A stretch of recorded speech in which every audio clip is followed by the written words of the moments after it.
Hey there, Wes Dove with Dove Development Consulting. Cindy and I just are back into town from a packed week in Orlando, Florida, with the John Maxwell team at one of the annual International Maxwell Certification events. People from all over the world. There were about 3,000 people there. It was packed. It was an amazing event. Got a lot of cool opportunities to learn and grow from our leaders and mentors.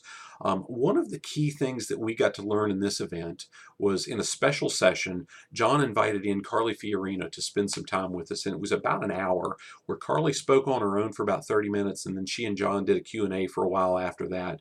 But one of the probably the most impactful comment or quote that I pulled away from the entire event was where Carly talked about her leadership framework that she teaches in any organization she's worked for, how they look at issues, how they really dig into problems and make sure they're on the right path. And she talked about four sides of a frame. She called it the leadership frame, four sides. I won't talk about all four sides here. One of the things I am going to do, though, on those four sides is over the next couple of days, I'm going to break each side down and relate it back to my corporate experience in my Daily Dose of Leadership email series. So if you don't get that, there's a link attached to wherever you're watching this video.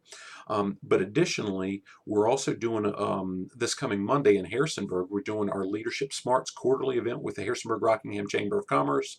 And that topic is going to really tie back to soft skills and hard skills as well in recruitment and retention and how much a leader can impact those two. This isn't from an HR perspective, guys. It's really from how does leadership impact those two things in a company culture.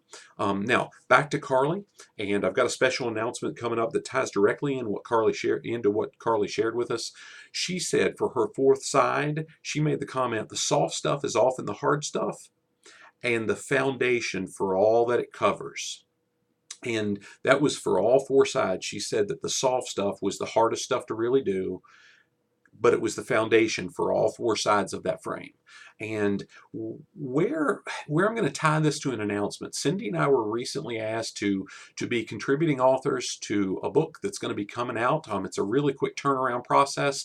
We just hit send on the final revisions of our chapter today, and it's going to be in our hands. Printed copies, hard copies are going to be in our hands by early to mid-June. So it's really quick turnaround, but I'll say it's important because the content's necessary.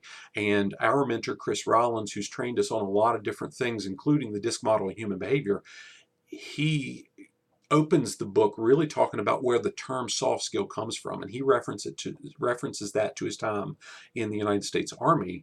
And the military used soft skill training simply as a term to differentiate from their hard skill training, which was about the things you could put your hands on, the weapons, the machinery, the different types of equipment that you could see, feel, and touch.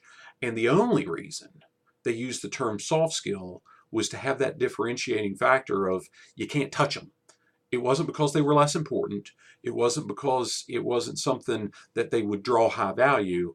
In all honesty, they spent more time and effort on it because they knew those were some of the most critical and most important things that they could train folks on, or what they deemed soft skills. Now, today, we hear that term in so many industries and we think, soft skills, not a real big deal. But it's critical for almost every industry that we're around. It's amazing to see in a skilled trade how much value is put on what can you troubleshoot versus what can you explain to the customer or that person you're working with or helping. And both are equally important.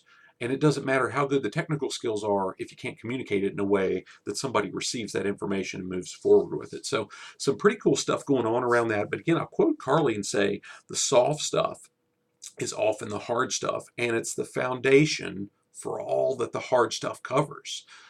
How are you doing that in your organization? If you're not part of a Daily Dose of Leadership, our ongoing email series, the link's there. That's what it's going to cover over the next several days. Further, if you don't have lunch plans in the Harrisonburg area on Monday, March 18th, the link's there for Leadership Smarts as well. And we look forward to being able to take pre-orders for our book coming up most anytime. So those are about 3 months probably, let's say, till book's in hand. We'll get a limited number of copies, so we're excited to get those out as quickly as possible and hope one's for you. So look forward to seeing you soon. Jump on a couple of those different options we've got locally and virtually, but think into and be on the lookout for the difference between the soft skills and the hard skills, and where the soft skills are often the hardest to apply. See you soon.